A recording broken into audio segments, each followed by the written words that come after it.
Hello, hello, hello. Welcome to this week's episode of the Overwhelm is Optional podcast. I'm really lucky and delighted and excited to have Emily Rosales. Emily is a fellow coach who I met through Mindvalley, and she is a founder of Simply Me Coaching. She helps passionate entrepreneurs and small business owners to build and monetize their brand. Welcome, Emily. It's so lovely to have you here. Thank you, Heidi. I'm so blessed and excited to be here. Cool.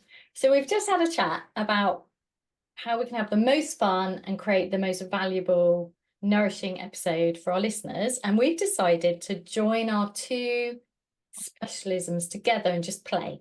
So we haven't scripted this. We never script here. It's pointless. It's boring. We don't do that. So what we thought we'd do is look at, so you are a specialist in branding, and I was just talking about how branding can actually be a powerful opportunity. Yes. Personal transformation. So we kind of thought this could be like a gently rebellious attitude to branding. Yes. So I love that. Yeah. Yeah. So if we just frame it in how I was thinking about it, and then you just weigh in whenever you want to. So like most entrepreneurs, we go through this crazy ass time. And when I say the beginning of our journey, I mean repetitively roller coaster kind of circular nonsense of branding. Like, yeah, and by that I mean colors, fonts, and all of the physical branding, but also the tagline, the niche, like all of the stuff. And it's, to me, it's a basic thing that until you've got, you can't really go forward. But maybe that's not actually, I'm now thinking that's a nonsense as well. So the thing is that everybody's like, you have to know your niche, you have to sort your branding out, almost as if it's just a tick box exercise. And once you know that, you'll then set up a business. But what actually happens is people get stuck in, is this who I am? Is this who I serve?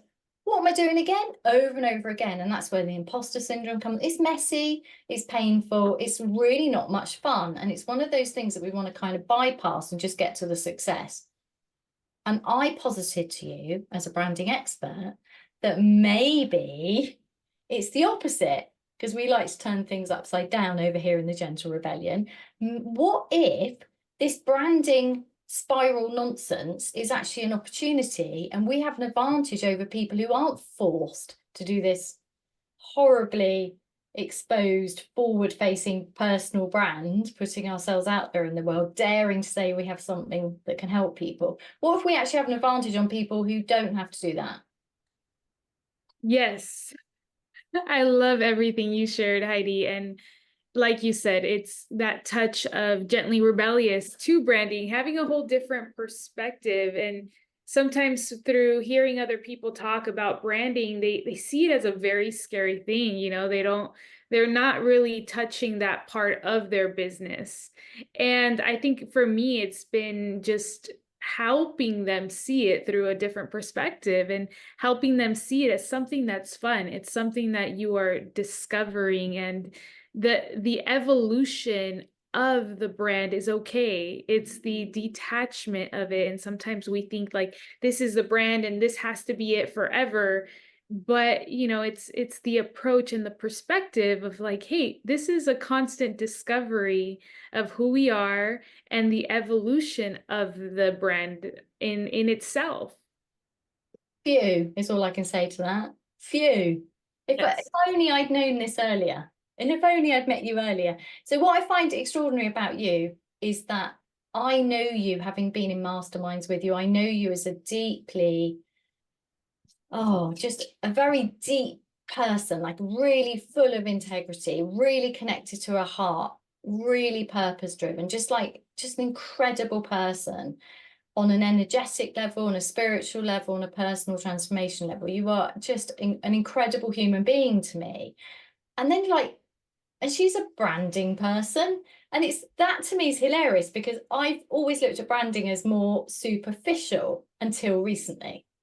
So I love that you're doing branding now, because it's like, yes, people who you can help people turn it into something that is of value, not just to get out the way so they can start their business, but that getting to know yourself, that answering of the question, who am I to be doing this? Which is both, to me, a Zen koan, which cracks open the universe to more joy and freedom and who you are and love and connection, but is also the antidote to the imposter syndrome, the thing that freezes us from showing up and daring to say, hey world, I have this stuff, want to come see, I can help you. You know, we get stuck all the time, right? Because we're like, oh, who am I again? I've forgotten again. Oh, I shouldn't be doing this, I'm hopeless.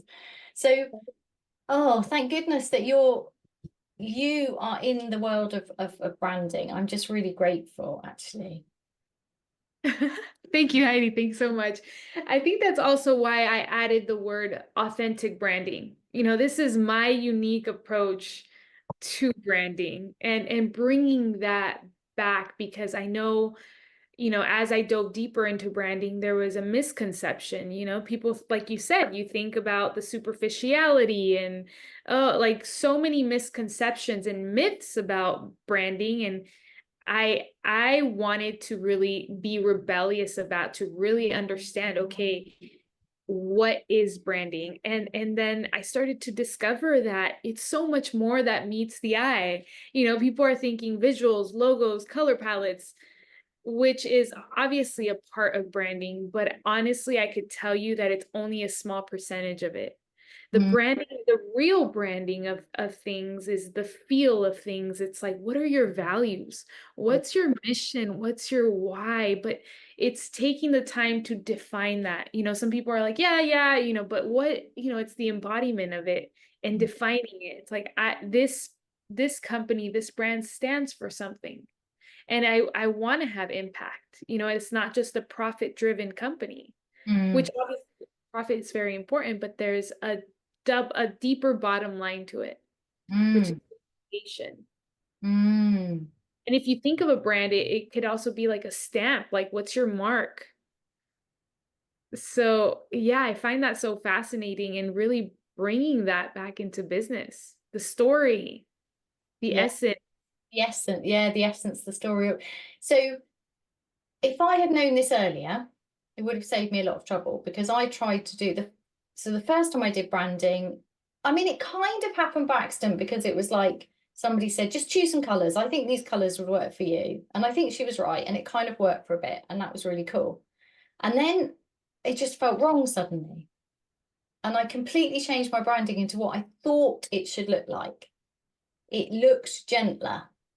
So it suddenly, as my branding changed into the gentle rebellion, it was like, well, my branding now looks too harsh, so I need it to be gentler. So I completely scrapped all of it and then went for what I thought looks gentle. And it looked lovely. It looked very professional and it worked. There's nothing wrong with any of this. But what I have now is very, very different. And how I got to what I have now, which ironically goes back to the color palette I originally had, but isn't too harsh now. So something going on there. I don't think it's the exact shade of green or exact shade of orange. But what I did to get where I am now is pause, do a really deep dive into what I was up to, what I'd done, what I'd accomplished, really deep dive over the winter, because that's my time for doing that. And then I spent 3 months rebranding. And by that, I mean the whole, what you've just said, you know, the whole, who am I, what am I doing, what am I up to? And then it just gradually came together with a, like, I mean, it wasn't 3 months of choosing colors. I don't mean that. It was 3 months of the deep work, which leads to the colors. And the strangest thing happens to me when I find the right colors. So finding the green I have now took a very long time. You go through all the greens, it's like, it's not right, it's not right, it's nearly right, it's not right, it's not right. And then suddenly this green appeared, and my entire body, it was like every cell in my body went, oh, yeah, that's it. Very embodied. Right. And then finding the orange as well. And the right shade of orange. And it was such a deeply, oh, it was so deep. It was such a personal thing. And so, and once I had it, it was like being given the right outfit, the right pair of boots. You know, that's my gently rebellious boots. I can stomp through the world. I know my stuff. I'm the gentle rebel coach. It was such a big thing. And then I just went, once I had it, I knew. And the fonts as well. Once I had it, I was done. I was like, yes. And it was so yes. And I've never had a hell yes like that with branding before. But it's Yeah. the deep work. It started with the pausing, the reflection, how far have I come? What am I up to? What do I want next? Who the deep Zen koan of who am I? Who the hell? Right. What am I doing? Yeah. Yeah, and it's deeply connected to the feel of it. I think, like you shared, like you felt it in every cell of your body. Yeah. It meant something to you.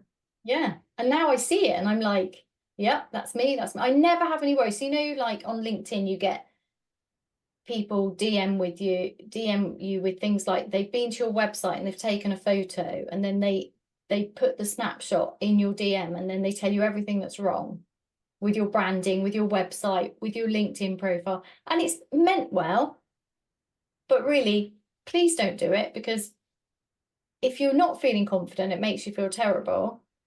And if you are feeling confident, you just come across as really rude, because what you're doing is saying all of this is rubbish. So I had somebody do it just after I'd rebranded.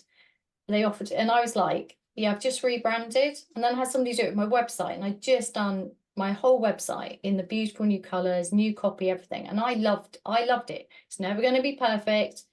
That's it. I'm done. I've other work to do now. And then I got this, yeah, you're this is all wrong.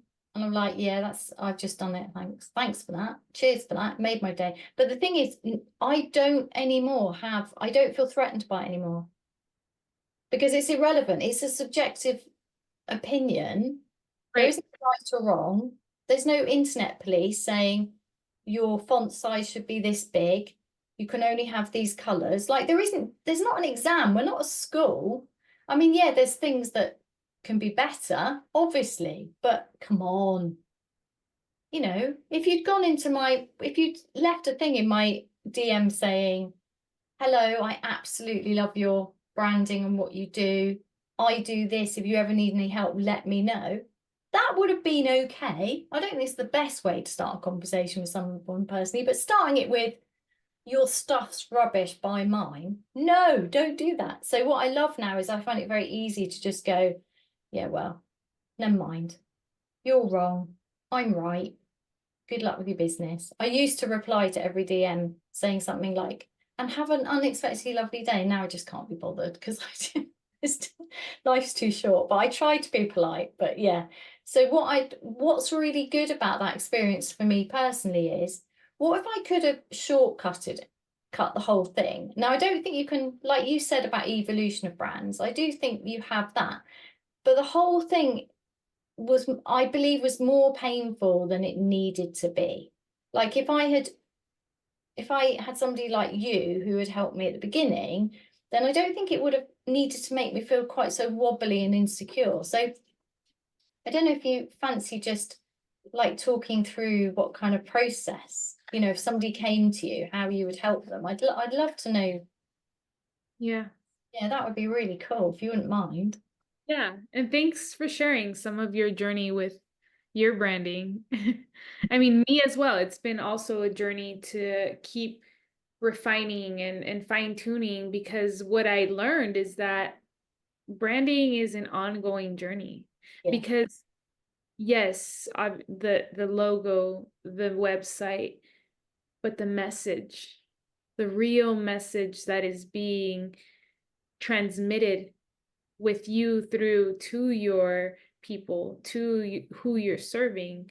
So that is also a huge part of the branding that people do not see, but it's a big part, because it's the language that you continue to communicate. Mm. And for me, it's the language has it, the foundations, the essence stays the same, but the language is refining It's fine-tuning more and more as I improve, as I learn more about people. So like you said, it's that approach of what they, they send you a message kind of sharing what is basically wrong, which I never believed in that. I think that it's important to always see how we like to be approached, like feel into when people send certain messages, and if I like it or not, then I wouldn't want to, do that to other people. It's more of the alignment, like, hey, are we speaking the same language? Does this make sense to you? And I've benefited so much from approaching branding through a play, through creativity, like having it fun. Like, it is really a play, it is really creativity. And yes, there is solid things you choose, but there is a part of it that's detached, like setting the values, setting the mission, setting the purpose. And that could be set, and just sometimes you might change a word that might be better than the one that you had, whether it's a synonym, but it's more powerful, it gives it more meaning to the actual message. So through the refinement of the messaging, you can translate it into marketing. How are you marketing this? Like, your message is about being gently rebellious, about sharing to your people that your journey in business doesn't have to be overwhelming. It could be ease and gentle and fun, right? Yeah, and people want that, because like so many people are experiencing this energy of overwhelm, of like frustration, that their business journey is just too much, it's so hard, and having that belief and the way they experience life because of the fact that they have that belief. And you're here to give them a whole different perspective. So that's what you're sharing with the world as well. Yeah, the words are really interesting, aren't they? Yeah. I look back at old titles and words and taglines, and the playing constantly until, but it gets easier, I find. And I think that's important to acknowledge, that all those people stuck in the changing your tagline every hour, which is a horrible place to be. Right. I really think there's value personally in just going with what is. Right. Because when I say my branding's now perfect for me, I don't mean it's done forever. Like I love it at the moment, but I'm still messing, like I'm about to redo my work with me page because I think it could be better.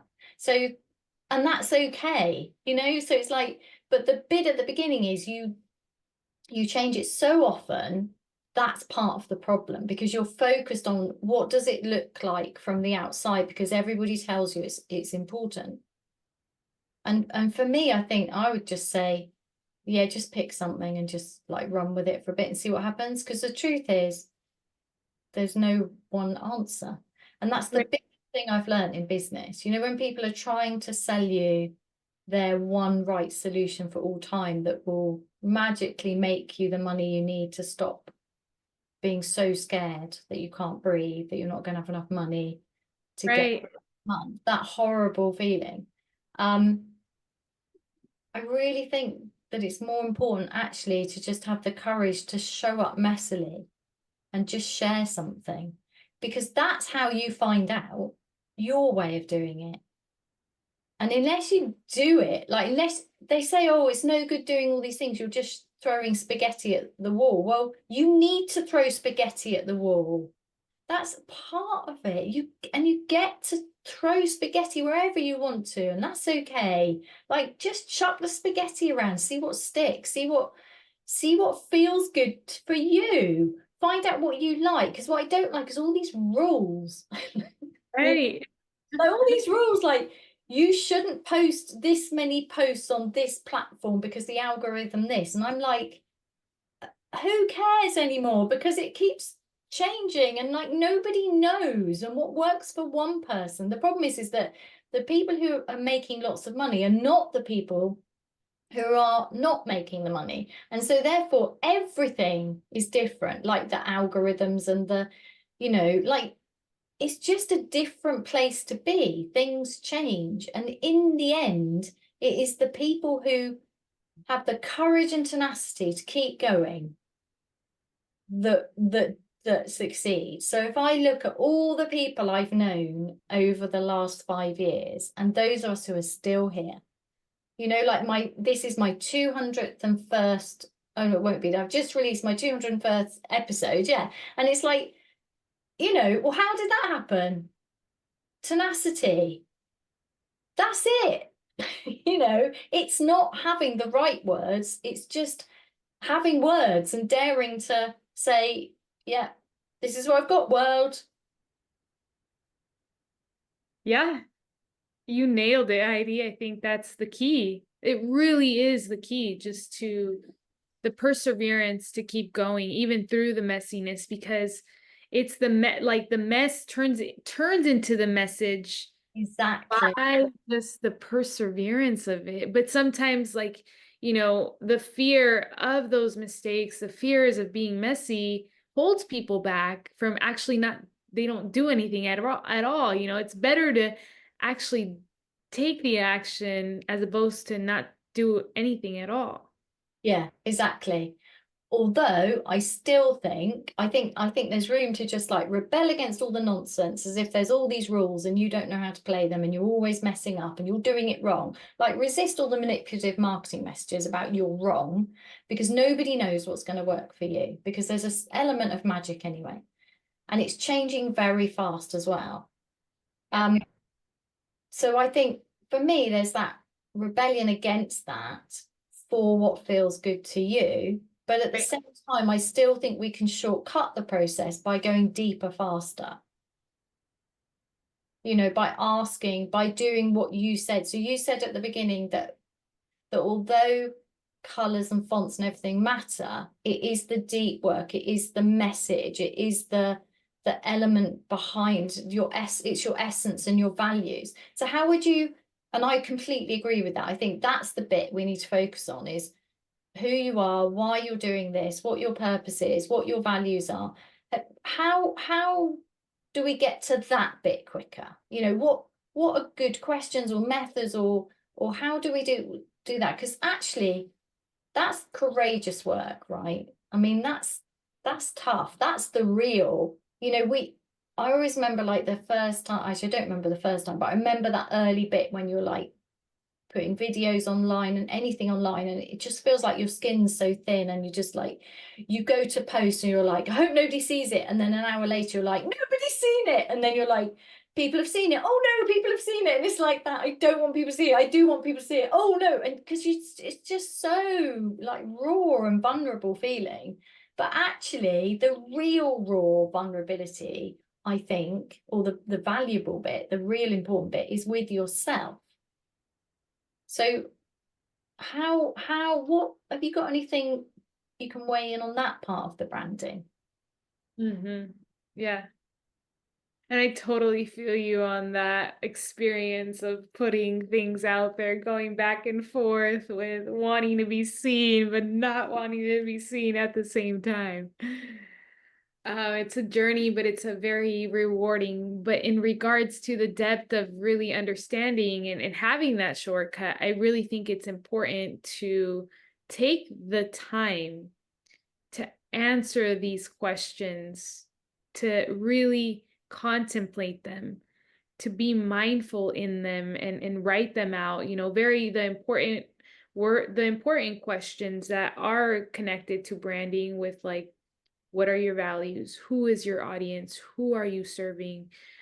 What is your mission statement? And those like deep questions, but really going back and reflecting on your experiences to be able to define this.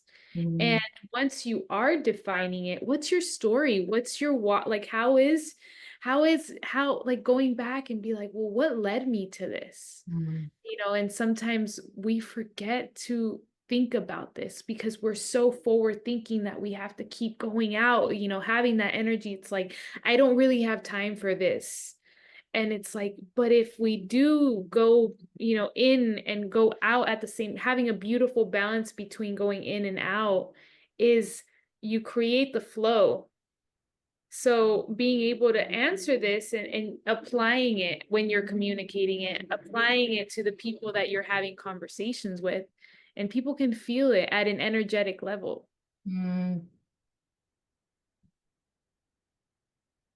Yes, I'm really glad you mentioned about that, because one of the things I really struggled with at the beginning was people would say you need to know your values and then give you a list of values. And that doesn't work. Like for people like me who don't want to let anyone down and like helping people, we're going to tick service. Well, it wasn't until I removed service. I mean, service is one of my values, but it's not one of my primary values for really good reason, because I was getting stuck in that, what is it? A client called it the other day, worthy martyrdom. Like, I don't need money as long as I can help people, or it doesn't matter about me as long as I can help people. Like that was my default setting, and it's not helpful at all to anyone. It's just not good.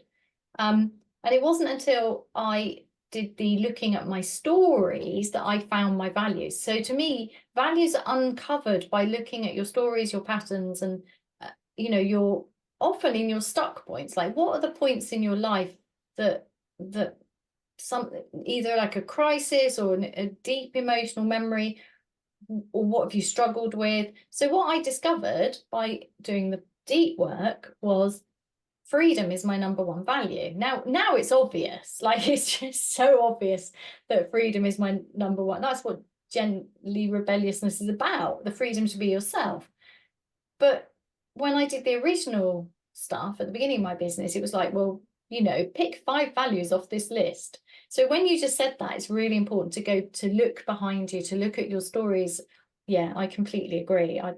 There's so much value in looking back and going, what was I up to? Why on earth did that shameful period in my life happen? When was I most happy? All like the highs and lows will show you, I believe, your values, because they're well, first of all, you remember those more because memory is primarily driven by emotion. So therefore, the highs and lows are the ones that are going to stick with you, particularly the lows. Yeah. But if you just skirt across those, you don't have to spend ages. I mean, I'm not talking about, years of therapy to find out your values. I'm talking about look behind you, look at the peaks and troughs, ask yourself, what was I up to?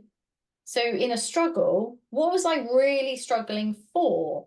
Or what was I avoiding doing because I didn't want to lose something? So I can just beautifully see it was all about freedom for me. And once I got that and stopped trying to make service into my top value, I was able to be of service, true service. Ooh, I love that. Yeah, and I love that component of values, because I think what the connection we're looking for with other people, because our business is relationship.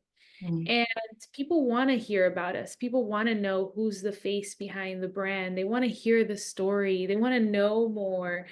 So that is such an important component, because that directly correlates to the people we're serving as well. The correlates to even the money. But putting the relationship first in order to make that personal connection. And it's through the story of sharing, like, hey, we each have our peaks and troughs, and seeing it through the lens of a story. Like, this is because people connect most through story. That's actually why we love movies so much, why we resonate so much with certain characters. And the reason why is because our lives are also a story in a sense. It's a narrative that we are speaking out to the world. And it makes it so much more fun when we see it through that lens.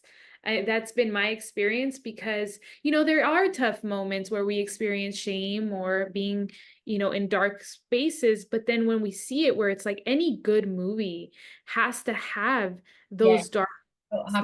People don't want to watch it if it doesn't have, something exciting, something that, because we relate so much to it, and now through that, it gives me the courage to share more about that, to be like, hey, yes, I struggled very deeply with my self-esteem. It was so hard to love myself, and it was so hard for me to be authentic. I was living my life for others. I was putting their needs above mine, and then I ended up, being really, I could be resentful. I could be very just like, dang, like and being able, after a very painful experience, was when I had to make, in order for like my health to really get back on board, I had to put my health first, because I had no other option. So that is what led me to my passion of helping people see their lives through the story, because that's how I've been able to connect and create more relationships, create more trust. And ultimately, people work with people they trust. So how do we cultivate that trust? It's through just sharing our personal story as well. Yeah, so important. Although I also want to say that with one caveat. Yeah. Never share your story when you're in the middle of the pain. Like, Oh. what is it they say? Don't share from the wound, share from the scar, or something like that. Like, because I've listened when these, is Clubhouse still going? That audio network. I don't know if it, I used to be in that, and there was somebody, I was in some story brand session, and somebody was showing their story, and it was so painful to listen. It was like, oh my goodness. And she wouldn't stop, and she was just basically offloading, and it was so sad because you could tell she was in so much pain because she was in the middle of it. And the people were trying to bring the session to a close, and they did it beautifully. And they said, and they just managed to say one line very gently, like something like, don't share your story yet. You're not ready to share. Wait till you've healed and moved on from this story and life's become more stable.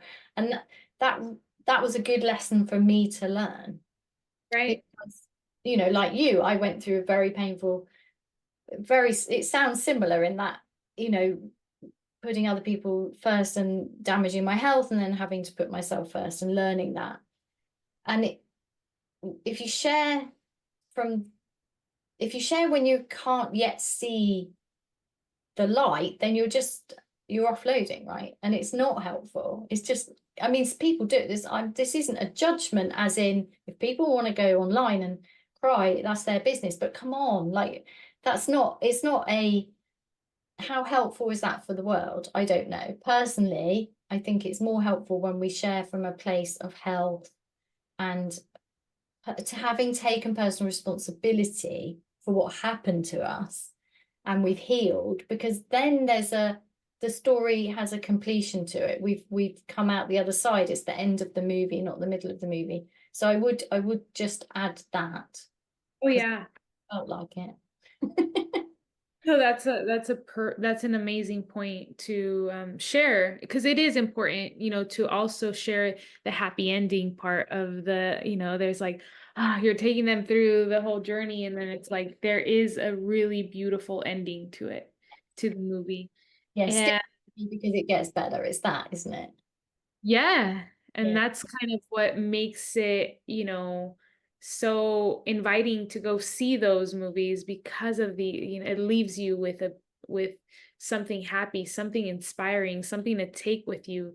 Even for me, that experience was honestly the biggest blessing of my life at this point, being able to start something of my own, to really go after what I love, to discover and go about it in my way.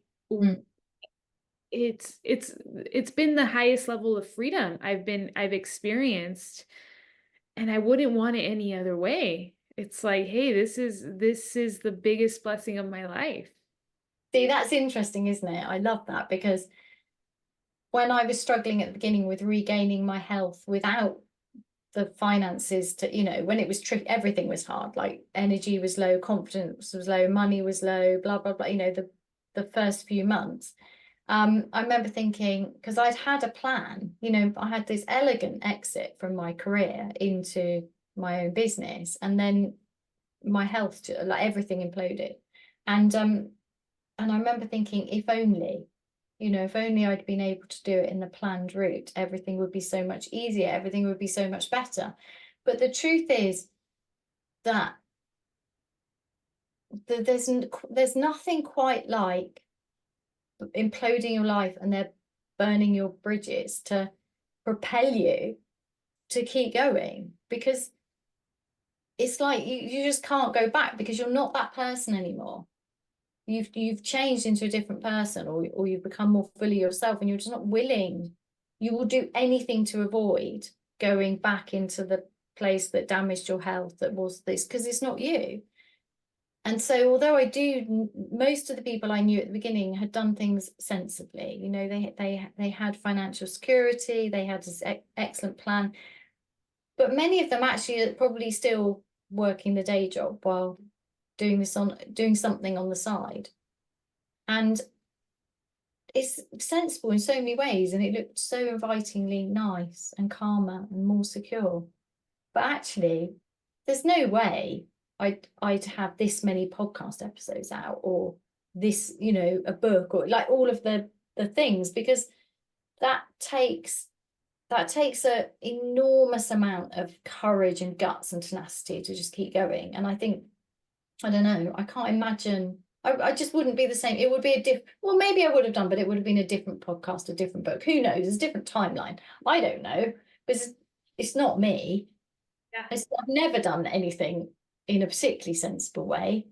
And that's just who I am. So It's just who you are, because those experiences have shaped you, yeah, have completely transformed you, and that's what creates the story. yeah, yeah. Oh, that's funny. Oh my goodness, this has been so much fun. I've just loved doing this with you. Is there anything else you want to add to the conversation about branding or anything? I think also the word that comes to mind right now is needs. Like needs of people, like being able to really understand the need of your ideal client, the pain point, the challenge, or what these people are, the challenge, what we're solving. And it's like, this is the bridge to get you to really understand, really have a grasp on that need of your client. So I create, like, I want to be able to paint the whole picture of being able to spend time on your brand, understanding who you are, understanding even your own needs, understanding what we need in the moment, and being very honest with it, very transparent with it, and having language to that need. And it directly correlates to the people we're helping, because we are experts in this pain point, in this challenge, because we've gone through it, we've experienced it, we know how to get out of it. So that the branding part gives you so much more clarity on the actual pain point of your own clients, and that's what positions you as the expert, positions you as the guide to take your people through the journey. And that's why I'm so passionate, because it helps me really have the empathy and have all of the elements of deep listening, of really creating that safe space for the people to be completely themselves. Like, hey, there's no agenda, there's no judgments here. Like, here is the space for us to keep creating, to keep transforming. And I'm here for you to just facilitate. I'm just here to make the communication process easier for you and more at ease. So that's my goal, is like, what do I need to keep doing in order for me to really provide this space, this environment, this ambiance? And it just kind of bridges why branding is so important, because it helps us serve people and impact people on a deeper level. And even my brand, it stands for Simply Me. Like, there's so much meaning behind Simply Me. It's my most authentic self. And it puts me in the position to keep shedding my layers, even in the moments where I'm having certain conversations with people that I like feel like I have to put a front up or things like that, where it's continuous invitation to just keep dropping those guards, to keep sharing what's on my heart and not hold back. So that brand is always in the back, it's in the subconscious, even in the middle of those moments, in the middle of those conversations. It's like, Emily, just drop, just you serve the best when you just let go, when you are you.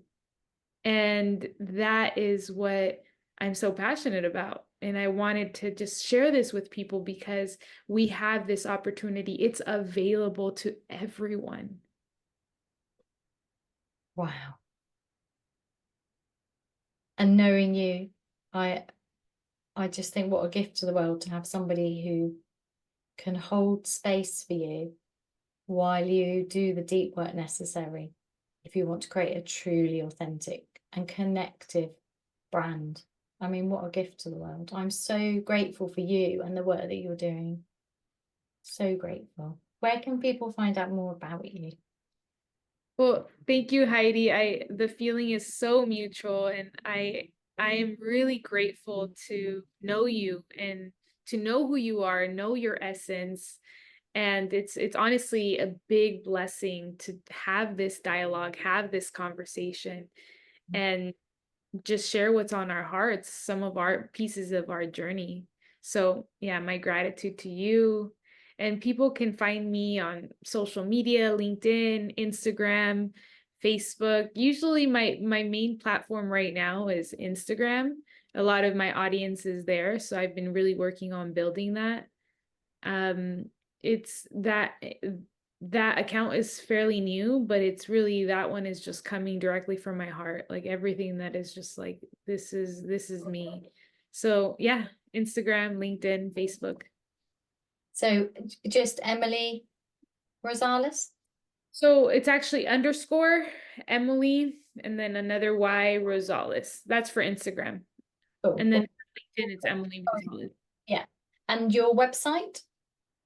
www.simplymE/coaching.com. Brilliant. We'll put that in the show notes. Thank you so much. It's just been lovely. Thank you, Heidi. I appreciate you.